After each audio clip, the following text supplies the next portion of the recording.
संदिग्ध परिस्थितियों में महिला की हुई दर्दनाक मौत। सरमथरा उपखंड के सुरारी खुर्द गांव में संदिग्ध परिस्थितियों में एक महिला की दर्दनाक मौत का मामला सामने आया है। मृतक महिला का शव घर पर फांसी के फंदे पर लटकता हुआ मिला और घटना के बाद सरमथरा थाना पुलिस ने मौके पर पहुंचकर मृतक महिला के शव को कब्जे में लेकर पोस्टमार्टम के लिए सरमथरा सामुदायिक स्वास्थ्य केंद्र की मॉर्चरी में रखवा दिया, जहां पुलिस ने परिजनों की मौजूदगी में शव का पोस्टमार्टम कराकर शव परिजनों को सुपुर्द कर दिया। जानकारी के अनुसार मृतक महिला रेखा मीणा उम्र करीब 24 साल सुरारी खुर्द गांव सरमथरा थाना क्षेत्र की निवासी थी, जिसकी शादी करीब 4 वर्ष पूर्व मंगल सिंह मीणा निवासी सुरारी खुर्द के साथ हुई थी। मृतक महिला का शव उसके ससुराल में कमरे पर झूलता हुआ मिला। वहीं महिला की मौत के बाद सरमथरा थाना पुलिस पूरे मामले की गहराई से जांच पड़ताल करने में जुट गई है। सरमथरा से जिला संवाददाता विष्णु कुमार सोनी की रिपोर्ट। धौलपुर नगर परिषद ने मास्टर प्लान के तहत रेलवे स्टेशन से बस स्टैंड तक सड़क को चौड़ा करने के लिए एक बड़ा अतिक्रमण हटाओ अभियान चलाया है। इस अभियान के तहत नगर परिषद ने सबसे पहले मित्तल कॉलोनी के बाहर लगभग 6 दुकानों को हटाया और इसके बाद सब्जी मंडी क्षेत्र में भी अतिक्रमण हटाने की कार्रवाई की। इस कार्यवाही को अंजाम देने के लिए 4 जेसीबी मशीनों का इस्तेमाल किया गया है और इस मास्टर प्लान का मुख्य उद्देश्य रेलवे स्टेशन को हाईवे से जोड़ना है और सड़क चौड़ी होने से यातायात व्यवस्था में सुधार होगा और आवागमन भी आसान हो जाएगा।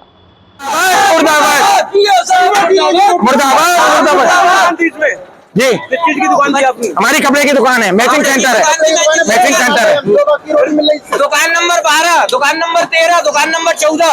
हम 25 दुकानदार है। कम से कम 99 साल की लीज पर दुकान है। कम से कम हमको समय तो देना चाहिए। यदि तोड़ना था तो अजपर से तोड़कर वहाँ से अतिक्रमण अभियान चला अतिक्रमण को छोड़ करके आए। जगदीश चौकी पर अतिक्रमण चल रहा था, वहाँ से आप छोड़ करके और यहाँ पे क्यों आई? क्यों आई यहाँ पे हमको ये तो कहते कि आप अपने सामान निकाल लो, हमको दुकान तोड़नी है। सामान निकालने तक नहीं, बिल्कुल नहीं, हमारी पूरी भरी हुई दुकान है। हमको बजाज खाने वाले बुला करके ले गए थे कि आप आज धरना प्रदर्शन करेंगे। क्या कहना चाहते हैं प्रशासन? हम प्रशासन से कहना चाहिए हमारी रोजी रोटी जो नुकसान हुआ है और हमको जगह दी जाए। हम कहाँ जाए? हमारे तो पहले भी इन दुकानों को लेकर अभी संघर्ष किया है। धरना प्रदर्शन हुआ है, हमको जगह मिली थी। क्या आश्वासन दिया था? आश्वासन जगह दी थी उन्होंने हमको बनाने के लिए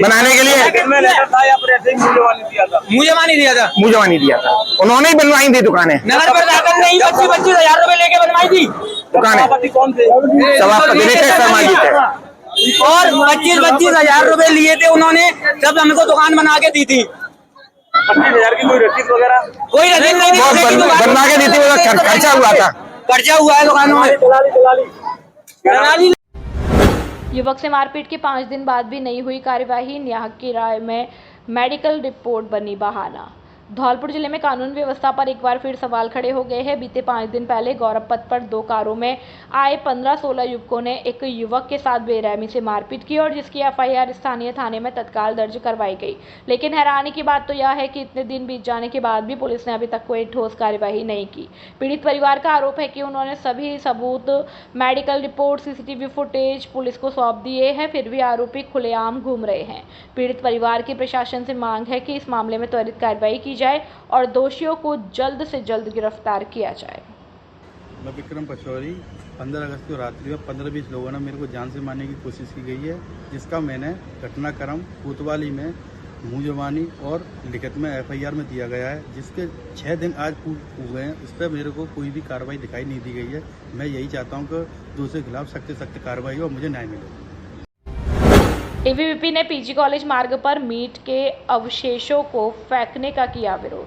अखिल भारतीय विद्यार्थी परिषद इकाई धौलपुर के द्वारा पीजी कॉलेज धौलपुर मार्ग पर मीट के अवशेषों को फेंकने का विरोध प्रदर्शन कर नगर परिषद आयुक्त को ज्ञापन दिया और जिला कार्यालय मंत्री करुणा शर्मा ने बताया कि पीजी कॉलेज धौलपुर जिले का सबसे बड़ा महाविद्यालय है, जिसमें लगभग 4,000 विद्यार्थी पढ़ने के लिए आते हैं। महाविद्यालय आने जाने के लिए स्टेशन रोड कमल होटल से होते हुए एकमात्र रास्ता है।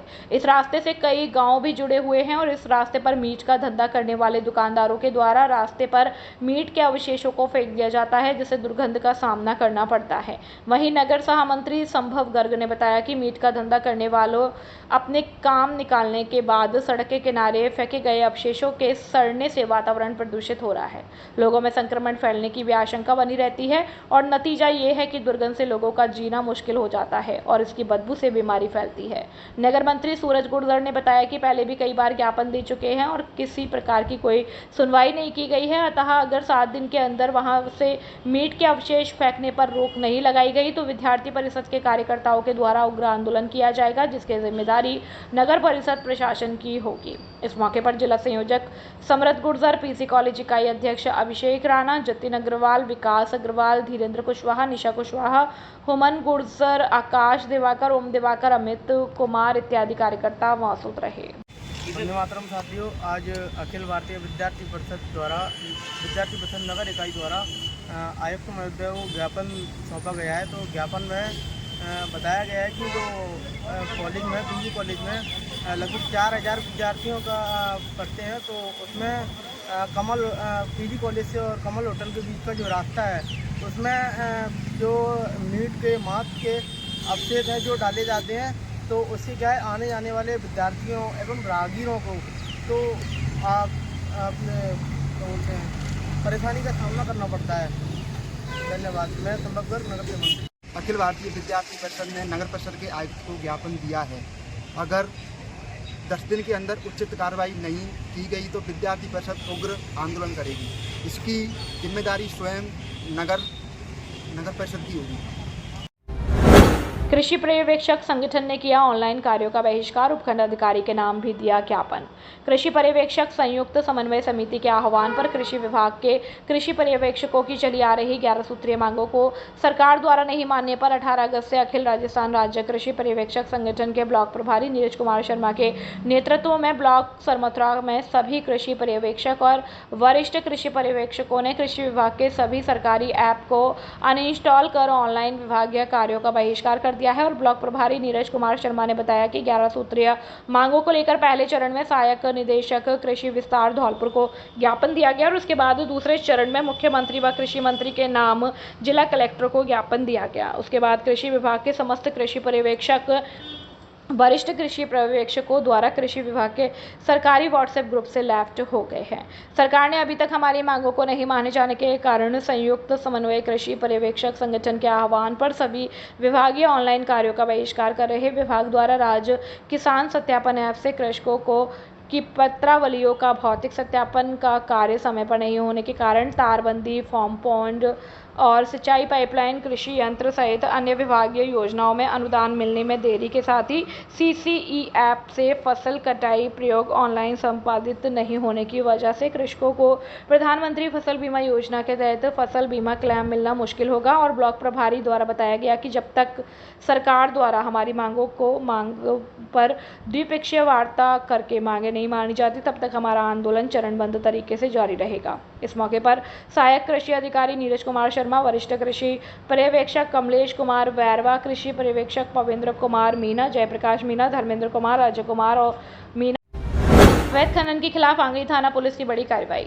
सरमथुरा जिला पुलिस अधीक्षक विकास सांगवान के निर्देशन में जिले भर में चलाए जा रहे अवैध खनन के खिलाफ धरपकड़ अभियान के तहत आंगई थाना प्रभारी संतोष कुमार शर्मा के नेतृत्व में पुलिस टीम की बड़ी कार्यवाही और अवैध पत्थर ब्लॉकों से भरी 2 ट्रैक्टर ट्रॉलियों को किया जब्त। आंगई थाना इलाके में मातंगी गैंगसा के पास की गई कार्यवाही। साथ ही पुलिस ने एक ट्रैक्टर के चालक जगदीश पुत्र सिरमोहर जाति गुर्जर निवासी पवेसुर थाना आंगई को गिरफ्तार किया। वहीं दूसरे ट्रैक्टर का चालक उबड़ खाबड़ रास्ते का फायदा उठाकर भागने में सफल रहा, जिस पर पुलिस ने उक्त ट्रैक्टर चालक के खिलाफ फॉरेस्ट एक्ट के तहत मुकदमा दर्ज कर अनुसंधान जारी किया।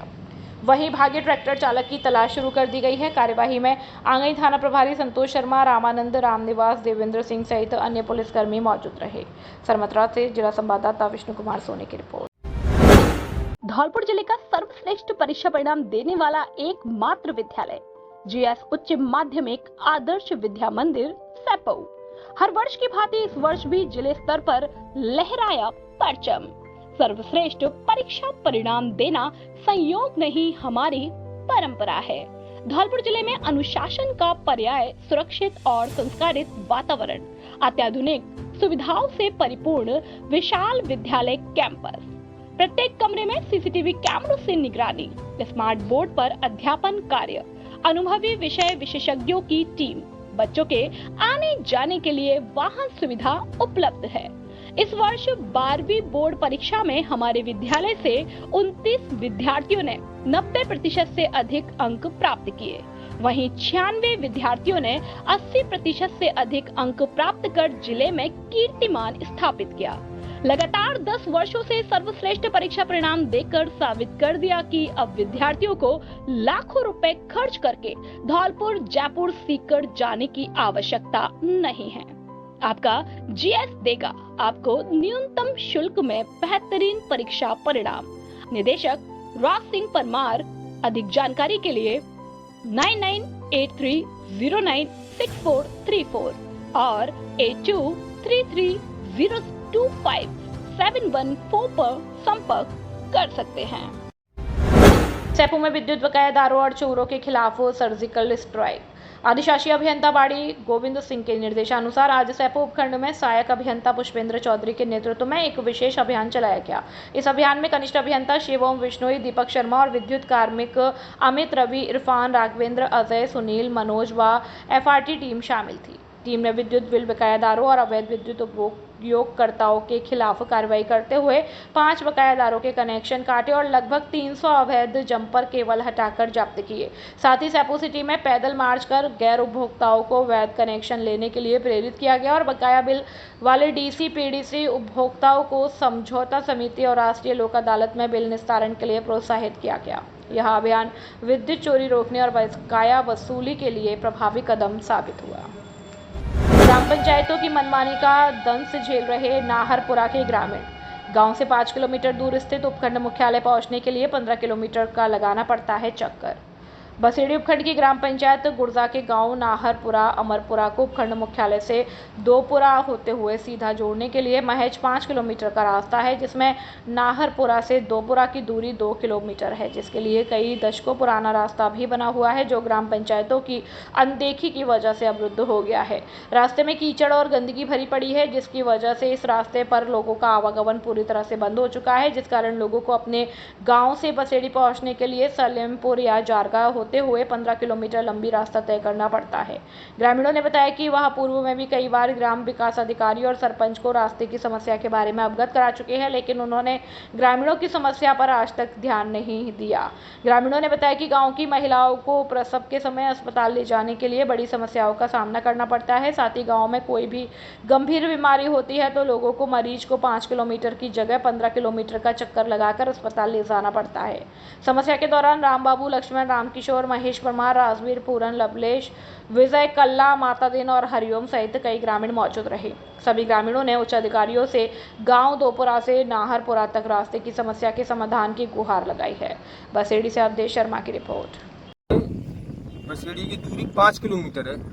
रोज आप यानी जैसे प्लस में मेरे गांव से अमरपुरा भी जुड़ता है और गुर्जा भी जुड़ता है, तो यानी दोनों गांवों के लिए 15 किलोमीटर ऐसे मतलब यानी सलेमपुर होके जाते हैं तो 15 किलोमीटर पड़ता है और जारगा होके जाते हैं तो भी 15 किलोमीटर पड़ता है। मेरे गांव से यानी बसेड़ी वैसे सीधे जाने में 5 किलोमीटर दूरी पड़ती है और घूम के जाएं किधर भी 15 किलोमीटर की दूरी पड़ती है। आए कर दिन जैसे गांव में बीमार लोग बाग हो जाते हैं, डिलीवरी है गांव की और सारी कई समस्याएं, रोज आने जाने का भी काम है गांव वालों का, तो रोज परेशानी होती है। इसलिए इस रास्ते को बनवाने की कृपा करें। सरकार से हम बार बार यही गुहार लगाएंगे कि हमारे रास्ता को बनवाएं और हमें जल्द से जल्द।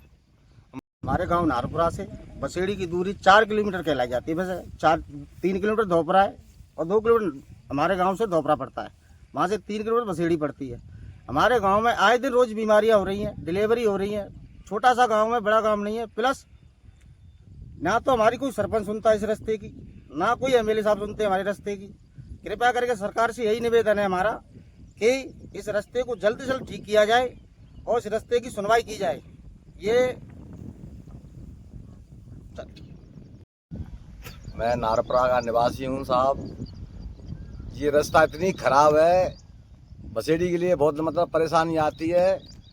4-5 किलोमीटर हमारे यहाँ से बसेड़ी पड़ती है, पर लेकिन यहाँ पर हमको 15 किलोमीटर के चक्कर से जारगा या सलेमपुर होके आना पड़ता है। हमारे रास्ता में जैसे मतलब लेडी है, कोई बच्चा हो रहा तो कोई मतलब रास्ता है नहीं और हम बहुत परेशान हैं। हमारे बच्चा बीमार हैं तो हमको मतलब परेशानी आती है। सेक्रेटरी से कई बार कह चुके हैं पर लेकिन उन्हें कोई कान भीतर नहीं जाती है बात। तीर्थराज मचकुंड धाम पर सनातन धर्म पताका की स्थापना। धौलपुर में आज तीर्थराज मचकुंड धाम के पावन प्रांगण में सनातन धर्म की पताका स्थापना का ऐतिहासिक आयोजन हुआ है। श्री 1008 स्वामी शिवानंद जी महाराज के सानिध्य में और मार्गदर्शन में यह आयोजन अभिजीत मुहूर्त में संपन्न हुआ। इस अवसर पर स्वामी शिवानंद जी महाराज ने अपने आशीर्वाद वचन में कहा है कि सनातन धर्म पताका की स्थापना का उद्देश्य समाज में धर्म, संस्कृति और आध्यात्मिक चेतना का प्रसार करना है और यह पताका सनातन धर्म की मजबूती और गौरव का प्रतीक बनेगी। कार्यक्रम में बड़ी संख्या में श्रद्धालुओं ने भाग लिया है और उपस्थित प्रमुख भक्तों में योगेश शास्त्री सैपऊ, गिरीश शर्मा, फतेह सिंह गौड़, मनोज पाठक, अशोक मिश्रा, राजू मुखरिया सहित अनेक धर्म प्रेमी सम्मिलित रहे। मचकुंड धाम आश्रम में आयोजित इस धार्मिक आयोजन के दौरान जय घोष और भक्ति भाव से पूरा वातावरण गूंज उठा। भक्तों ने स्वामी जी से आशीर्वाद लेकर धर्म पताका के समक्ष अपने जीवन में सनातन मूल्यों के पालन का संकल्प लिया है। राजकीय आयुर्वेद औषधालय कासिमपुर द्वारा विभिन्न औषधि पौधे लगाए। राजकीय आयुर्वेद औषधालय कासिमपुर द्वारा ग्राम पंचायत कासिमपुर, दीवानपुरा और आयुर्वेद औषधालय कासिमपुर में विभिन्न औषधीय पौधे लगाए गए और डॉक्टर विनोद गर्ग, वरिष्ठ आयुर्वेद चिकित्सा अधिकारी प्रभारी कासिमपुर ने बताया कि हमारे देश में औषधि पौधों का उपयोग प्राचीन समय से किया जा रहा है, जो कि हमारे स्वास्थ्य के साथ साथ पर्यावरण के लिए भी अत्यधिक महत्वपूर्ण है।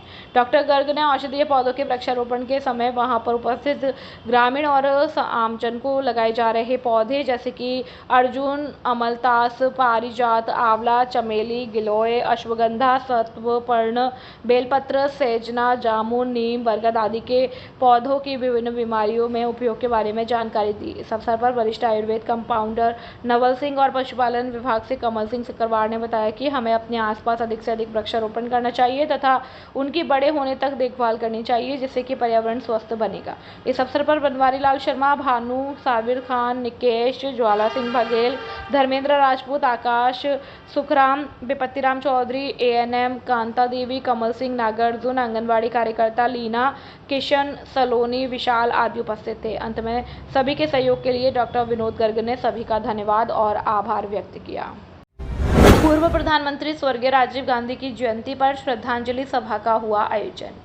सरमथरा कस्बे में भारत के पूर्व प्रधानमंत्री स्वर्गीय राजीव गांधी की जयंती सद्भावना दिवस के रूप में मनाई गई और विधायक कार्यालय पर आयोजित कार्यक्रम में कांग्रेस जनों ने पूर्व प्रधानमंत्री राजीव गांधी के चित्र के सम्मुख पुष्प अर्पित कर श्रद्धांजलि दी। इस दौरान वक्ताओं ने कहा कि राजीव गांधी का देश के निर्माण और विकास में बहुत योगदान है। उन्होंने कंप्यूटर क्रांति की शुरुआत की और युवाओं को 18 वर्ष की आयु में मत देने का अधिकार दिलाया। युवाओं को राष्ट्र के निर्माण में भागीदार बनाया और पूर्व प्रधानमंत्री राजीव गांधी की दूरगामी सोच थी और इसी का नतीजा है कि आज भारत की गिनती विकासशील देशों में होती है। इस मौके पर बसेड़ी विधायक संजय कुमार जाटव, कांग्रेस नेता राजवीर मीणा, एडवोकेट योगेश शर्मा, संजय अग्रवाल, प्रधान प्रतिनिधि सुआ लाल जाटव, चरत सिंह, परसोत्तम मित्तल, संजय अग्रवाल, मुकेश शर्मा, पप्पू मीणा, कयूम खान, आज़ाद खान, मलूम सिंह, गुर्जर, कन्हैया लाल मीणा और भरत सिंह, काशीराम कोहली, द्वारिका प्रसाद, अब्दुल रहूफ, सुरेश सेन, कल्याण सिंह सहित अन्य लोग मौजूद रहे। सरमथरा से जिला संवाददाता विष्णु कुमार सोनी की रिपोर्ट। राजाखेड़ा वार्ड नंबर 9 उपचुनाव में प्रत्याशियों का भाग्य मत पेटी में बंद। राजाखेड़ा नगरपालिका वार्ड नंबर 9 में पार्षद पद के उपचुनाव के लिए आज गुरुवार को 21 अगस्त को मतदान कराया गया। मतदान प्रक्रिया सुबह 7 बजे से शुरू हो चुकी है, जो शाम 5 बजे तक चली। सुबह से ही लोगों में मतदान को लेकर उत्साह नजर आ रहा है। मतदान को शांतिपूर्ण और निष्पक्ष बनाने के लिए मौके पर पुलिस प्रशासन की व्यवस्थाएं चाक चौबंद बनी रही। सुबह 10:30 बजे तक 29% मतदान हुआ। वार्ड 9 के पार्षद पद के लिए हो रहे उपचुनाव में कुल 695 मतदाता अपने मताधिकार का प्रयोग करेंगे, जिनमें महिलाएं मतदाताओं में 318 और पुरुष मतदाताओं की संख्या 377 है और सुबह से शाम 5 बजे तक कुल 488 वोट पड़े हैं। बीजेपी कांग्रेस में आमने सामने की टक्कर है। दोनों ही पार्टियों के लिए अहम माना जा रहा है उपचुनाव। राजाखेड़ा के वार्ड नंबर 9 में कांग्रेस पद जहूर खान के निधन के बाद पार्षद पद को रिक्त पद के लिए हो रहे उपचुनाव के लिए कांग्रेस और बीजेपी में आमने सामने की टक्कर मानी जा रही है। दोनों ही पार्टियों के लिए यह उपचुनाव काफी अहम माना जा रहा है और राजनीतिक विश्लेषकों की माने तो आने वाले राजाखेड़ा नगरपालिका चुनाव को लेकर भी इस उपचुनाव के द्वारा लोगों की रुख देखने को मिल सकता है। राजाखेड़ा से पंडित बुद्ध सिंह मुदेनिया की रिपोर्ट। कमल बने नर्सेस एसोसिएशन के जिला अध्यक्ष। सरमथरा राजस्थान नर्सेस एसोसिएशन एकीकृत के धौलपुर जिला अध्यक्ष के चुनाव शांतिपूर्ण रूप से संपन्न हुए, जिसमें सरमथरा उपखंड के बड़ा गांव प्राथमिक स्वास्थ्य केंद्र पर कार्यरत नर्सिंग ऑफिसर कमल सिंह मीणा ने अपने प्रतिद्वंदी धर्म सिंह को महज 1 वोट से हराते हुए जीत हासिल की, जिस पर नवनियुक्त जिलाध्यक्ष का उनके समर्थकों ने फूल मालाएं पहनाकर और साफा पहनाकर जोरदार स्वागत अभिनंदन किया। वहीं जिलाध्यक्ष बनने के बाद कमल सिंह मीणा ने कहा कि ये जीत मेरी नहीं है, ये जीत सभी नर्सेस कर्मियों की जीत है और मैं सदैव ही नर्सेस कर्मियों की समस्याओं के समाधान के लिए प्रयास करूंगा। इस दौरान डॉक्टर गोरेलाल मीणा, रविंद्र सिंह, राकेश बंसल, निरंजन शर्मा, सूरज शर्मा, विजय सिंह मीणा सहित अन्य नर्सिंग कर्मी मौजूद रहे। सरमथरा से जिला संवाददाता विष्णु कुमार सोनी की रिपोर्ट। बकाया दारू व विद्युत चोरी के खिलाफ विद्युत विभाग की कार्यवाही। 8.5 लाख की बकाया राशि होने पर उतारे 4 ट्रांसफार्मर। अधिशासी अभियंता बाड़ी गोविंद सिंह के निर्देशन में 21 अगस्त गुरुवार को बसेड़ी उपखंड के सहायक अभियंता भगवान सहाय मीणा के नेतृत्व में कनिष्ठ अभियंता राहुल उपाध्याय और टीम द्वारा विद्युत बिल बकायादारों के खिलाफ बसेड़ी उपखंड के अंतर्गत आने वाले गांव करीलपुरा, सांगोरी और गड़ी तिमासिया में विद्युत विभाग की 8.5 लाख रुपए बकाया राशि होने पर कुल 4 विद्युत ट्रांसफार्मर डिसमेंटल कर भंडार शाखा में जमा कराए गए तथा बसेड़ी शहरी क्षेत्र में 6 विद्युत चोरों के खिलाफ VCR भरकर 1.5 लाख रुपए का जुर्माना लगाया गया। कार्यवाही के दौरान कनिष्ठ अभियंता राहुल उपाध्याय और विद्युत कार्मिक देवी सिंह, सोनू कुमार, पंकज कुमार, तारा सिंह, बंटी प्रसाद, प्रीतम कुमार, दिनेश मीणा, गजेंद्र कुमार, लोकेश मीणा, अर्जुन सिंह, अग्रसेन और कुलदीप सहित अन्य कर्मचारी मौजूद रहे। साथ ही कार्यवाही के दौरान पुलिस विभाग से ASI राकेश कुमार मय पुलिस जाब्ता मौजूद रहे। बसेड़ी से अवधेश शर्मा की रिपोर्ट। बाड़ी में सदर थाना पुलिस ने DST टीम की सूचना पर रायसिंगापुरा के जंगल से 2 आरोपियों को गिरफ्तार किया। पुलिस ने आरोपियों से 2 हैंडमेड सिंगल शॉट राइफल और जिंदा कारतूस बरामद किए। सदर थाना अधिकारी विनोद कुमार ने बताया कि SP विकास सांगवान के निर्देश पर अवैध हथियार रखने वालों के खिलाफ अभियान चलाया जा रहा है और गुरुवार सुबह DST टीम प्रभारी प्रेम सिंह ने जंगल में हथियारों के साथ 2 संदिग्धों की सूचना दी। एडिशनल SP कमल कुमार जहांगीर और CO महेंद्र कुमार के नेतृत्व में पुलिस टीम ने कार्यवाही की। टीम में ASI मुकेश कुमार, कांस्टेबल रविंद्र कुमार, जनार्दन सिंह, मनोज कुमार और DST टीम के सदस्य शामिल थे। पकड़े गए आरोपियों की पहचान हंसराम पुत्र लाखन सिंह गुर्जर और रामनिवास पुत्र लक्ष्मण गुर्जर निवासी रायसिंगापुरा के रूप में हुई। दोनों आरोपियों से एक 315 बोर और एक 12 बोर की देसी राइफल जब्त की है। पुलिस ने आरोपियों के खिलाफ आर्म्स एक्ट की धारा 3/25 के तहत FIR नंबर 208/2025 दर्ज कर जांच शुरू कर दी है। दमोह झरने में डूबे एयरफोर्स जवान का मिला शव। 24 घंटे बाद एयरफोर्स और SDRF टीम को शव बाहर निकालने में मिली सफलता। सरमथरा उपखंड के दमोह झरने में डूबे एयरफोर्स के जवान का शव गुरुवार देर शाम SDRF की टीम और भारतीय वायु सेना की टीम के द्वारा करीब 6 घंटे की कड़ी मशक्कत के बाद शव को बाहर निकाला गया। वहीं इस संदर्भ में भारतीय वायु सेना रेस्क्यू टीम के सदस्यों ने बताया कि मृतक वायुसेना जवान लक्ष्मी ईश्वर प्रसाद निवासी तेलंगाना, जो कि अपने साथियों के साथ बुधवार को बाइक द्वारा घूमने के लिए दमोह झरने पर आया था। यहां गहरे पानी में डूब जाने से उसकी मौत हो गई। वहीं घटना की सूचना मिलने पर प्रशासन मौके पर पहुंचा और स्थानीय गोताखोरों की मदद से शव को पानी में खोजने का प्रयास किया, लेकिन सफलता नहीं मिली। वहीं आज सूचना पर भारतीय वायु सेना की रेस्क्यू टीम के द्वारा लगातार करीब 4 घंटे की कड़ी मशक्कत के बाद मृतक जवान के शव को बाहर निकाला और प्रशासन ने मृतक एयरफोर्स जवान के शव को अस्पताल की मोर्चरी में रखवा दिया। सरमथरा से जिला संवाददाता विष्णु कुमार सोनी की खास रिपोर्ट। 3:15 बजे लगभग शुरू कर दिया था और लगभग 3 घंटे का टाइम उसको हम लगा बॉडी निकालने के लिए। उसके बाद सक्सेस हो गया हमारा ऑपरेशन। क्या नाम है आपका? मेरा नाम है सूबेदार मेजर शिवाजी। हम 411 पैराफिल कंपनी 15 पैरा ब्रिगेड का। एक जवान है जो यहाँ पे आए थे और उसकी डूबने की सूचना मिली थी। सूचना मिलने के बाद हमारे पास वायुसेना की भी टीम यहाँ पहुँच गई थी और भारतीय सेना की एक टीम भी पहुँच गई थी। भारतीय सेना की जो 411 इनकी फील्ड रेजिमेंट है, फील्ड कंपनी, एक शत्रुजीत ब्रिगेड है, उनके ऑफिसर और उनके जवान यहाँ पे आए हैं। उनके डाइवर्स ने बहुत मेहनत करने के बाद में लास्ट ये भी फाइनली हम लोग उनकी बॉडी को रिट्रीव किया है और उनकी पुलिस और बाकी एक्शन के बाद में हम बॉडी को फॉर्म देंगे उनको। तो यहाँ की जो आर्मी और इनके डाइवर्स की टीम है उन्होंने काफ़ी अच्छी मेहनत की थी और इसके लिए पूरा जो प्रशासन इनका धन्यवाद देगा। हमें हम सबको बहुत दुख की बात है कि भारतीय वायुसेना ने अपना एक जवान इस तरह से खो दिया। धन्यवाद। सैंपू थाना क्षेत्र के बरुअरकापुरा गांव में एक दुखद घटना सामने आई है। बुधवार शाम करीब 8 बजे 14 वर्षीय नवल सिंह को सौंच के लिए खेत में जाने के दौरान सांप ने डस लिया। नवल सिंह राकेश सिंह का पुत्र था और कुशवाहा समाज से संबंध रखता था। सांप के काटने की सूचना मिलते ही परिजन उसे तुरंत जिला अस्पताल ले गए। डॉक्टरों ने बचाने का पूरा प्रयास किया, लेकिन गुरुवार सुबह इलाज के दौरान उसकी मौत हो गई। पुलिस ने कानूनी प्रक्रिया के तहत शव का पोस्टमार्टम कराया है, परिजनों को सौंप दिया है। इस घटना से पूरे गांव में शोक छा गया है। ग्रामीणों ने प्रशासन से 2 प्रमुख मांगें की हैं। पहली, खुले में शौच की समस्या का समाधान किया जाए।